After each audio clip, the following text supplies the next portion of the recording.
Let me begin with a statement that is a true statement, and I hope you all remember it. Muscle knows no age. In other words, whether you're 9 or 90, you can have a strong, fit, healthy body. It's not a bad idea to Google 100-year-old athletes and just have a look at what they're doing, because no one here is actually 100. My offsider, Amelia, who worked with me for 5 years, she's a naturopath. She got married. She had a little app on her phone, just a photo of 2 women. Both of them were 80. One of them was overweight, hunched over with a walking stick, and the other one, she had like a sports bra crop top on and then jogging pants on, and you could count her abdominal muscles. Have you tried countless exercises but still find it hard to build muscle? Building muscle fast isn't just about lifting weights and eating more. It requires a smart, well-structured plan that challenges your body to grow efficiently. Many people hit the gym for months or even years without seeing the muscle gains they want. That's usually because they're missing key principles that drive muscle growth. To build muscle efficiently, you need to focus on 7 main areas. These 7 pillars will make or break your progress. Let's break them down in detail so you can start seeing results faster. Before we dive in, I'd love to hear from you. Where are you tuning in from today? Drop a comment below and feel free to ask any questions you may have. Now let's get started. I believe that it's very important for us to prepare for our latter years. How many people don't do that? And their latter years, unfortunately, are spent in misery. We need to be preparing for our latter years. And one of the probably most effective ways to do that is to keep the body strong, fit. Of course, giving it lots of water and nourishing food, and we've looked at that. But what is the best form of exercise? A lot of people say to me, I don't exercise because I just don't have time. If you want to build muscle fast, the most important concept you need to understand is progressive overload. Simply put, this means gradually increasing the demand on your muscles over time.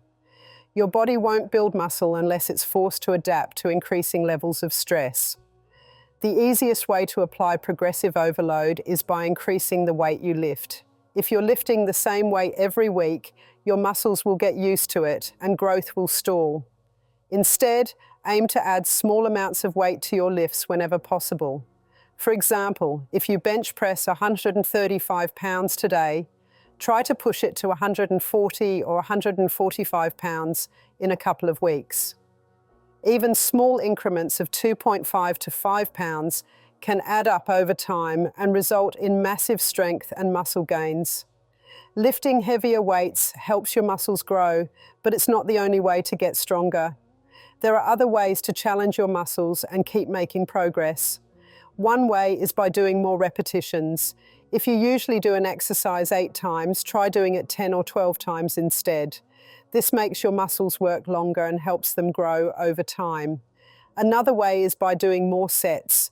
A set is a group of repetitions, so instead of doing 3 sets of an exercise, you could do 4 or 5. The more sets you do, the more your muscles have to work, which helps them get bigger and stronger. You can also slow down your movements to make an exercise harder. Instead of moving quickly, try lowering the weight slowly and controlling the movement. This makes your muscles work harder because they stay under pressure for longer. For example, when doing a squat, take a few seconds to lower yourself instead of dropping down fast. This extra tension helps your muscles grow. To ensure you're making progress, you must track your workouts.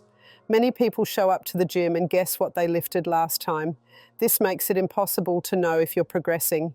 Keep a workout log or use an app to track your weights, reps, and sets. If you can lift heavier, do more reps, or increase sets compared to last week, you're applying progressive overload correctly. But remember, don't rush it. A common mistake is adding too much weight too fast, which leads to bad form and increases the risk of injury. Instead, focus on small, consistent improvements. Adding even 1 to 2% more weight or reps each week will lead to noticeable gains over time. Movement is life. Strength comes by exercise, and activity is the very condition of life. Stagnant pools breed disease, and stagnant bodies breed disease.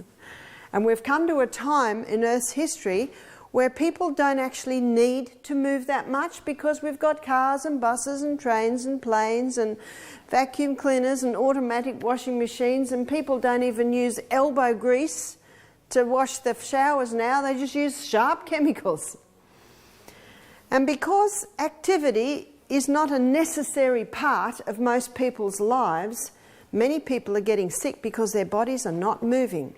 A couple of times this week I've referred to the blood as the river of life. It is the river of life because wherever the blood touches, it brings life. It brings nutrition, it brings water, it brings oxygen, and it takes away waste from every single part of the human body to every absolute extremity. One of the problems is when the body's not moving as it should, that river of life doesn't reach the extremities quite like it should. I'm amazed at the amount of people, even young people, tell me they always got cold feet. What does cold feet mean? There's no river of life down there because the river of life is warm.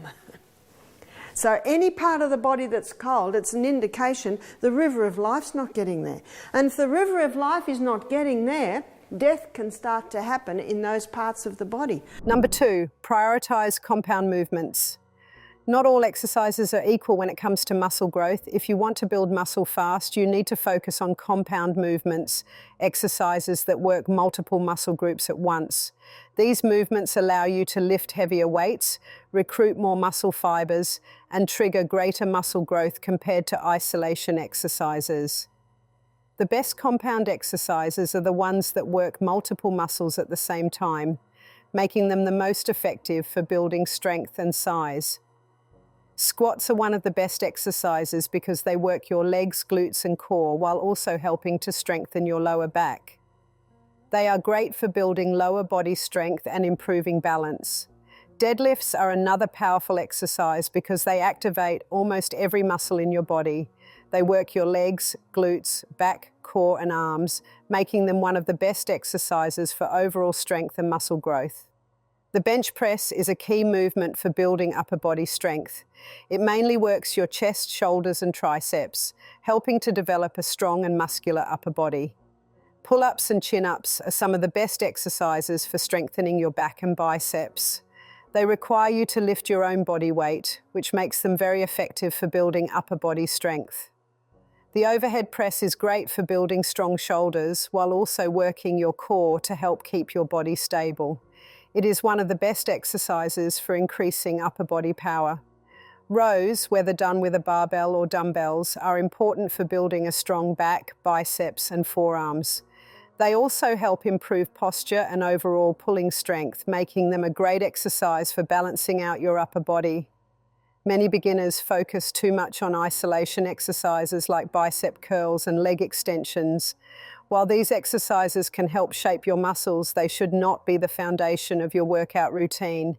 You'll get much more growth by focusing on compound movements and using isolation exercises as a supplement to target specific muscle groups. Proper form is crucial when performing compound movements. Lifting heavy with bad form leads to injuries, which can set you back for weeks or months.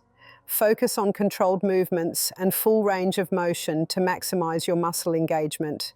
If you're unsure about your form, recording yourself or asking a trainer for feedback can help you avoid bad habits.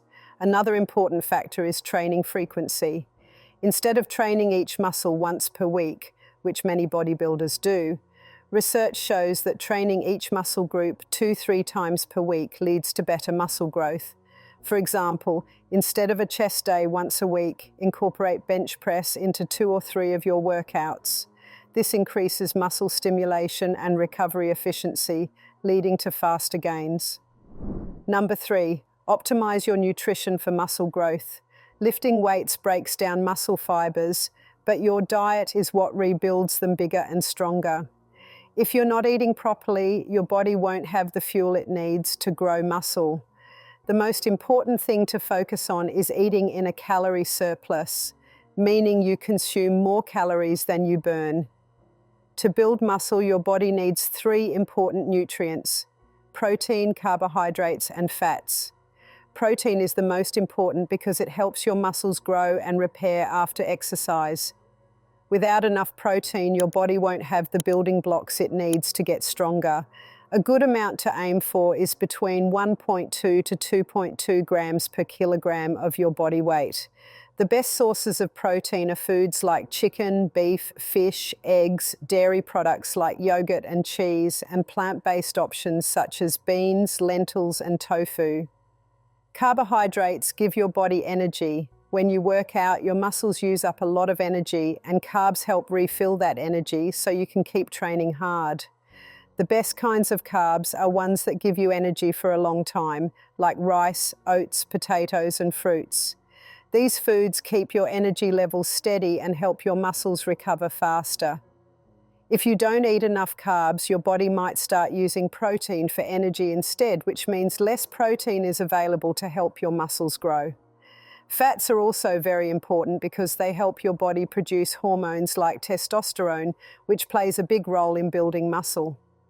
Healthy fats also help your body absorb vitamins and keep your joints working well.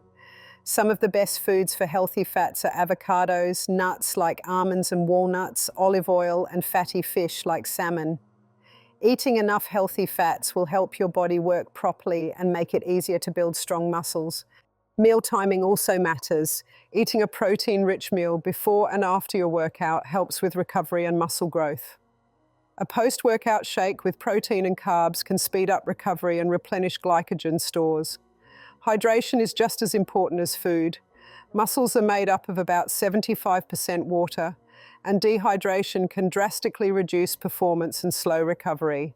Aim for 3 to 4 liters of water per day to keep your muscles functioning optimally. Number 4, maximize recovery and sleep. Most people don't realize that muscles don't grow in the gym.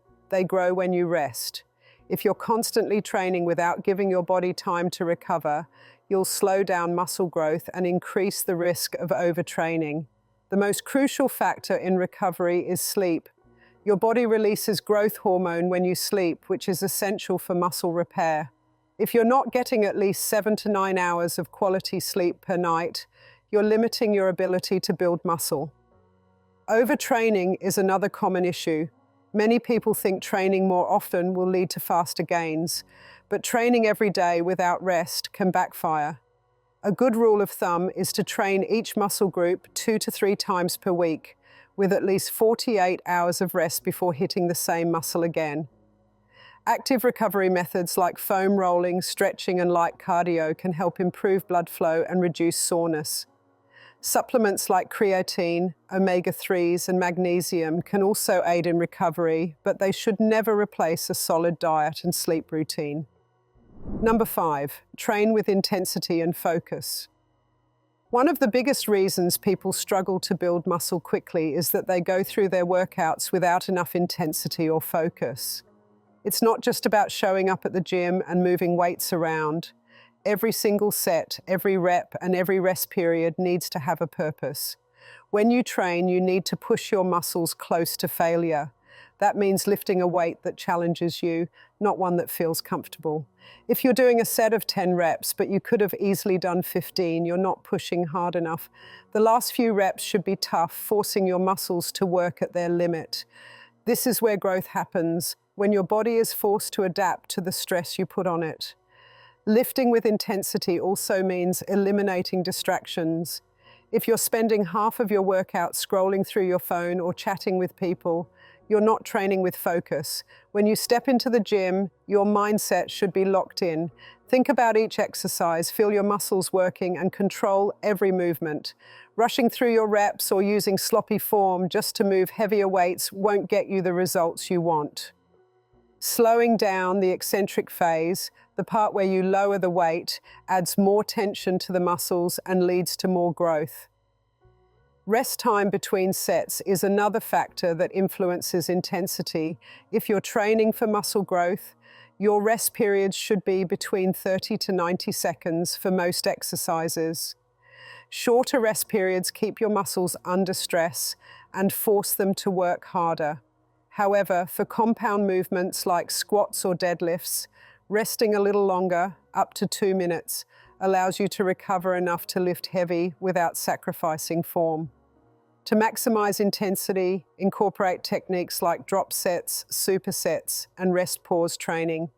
Drop sets involve reducing the weight after reaching failure and continuing to push out more reps. Supersets combine 2 exercises back to back with no rest in between. Rest pause training breaks a single set into multiple mini sets with short pauses, allowing you to push beyond normal fatigue levels. These techniques overload the muscles in different ways and force them to grow faster. Another key factor is mind-muscle connection, which means focusing on the muscle you're working rather than just moving the weight.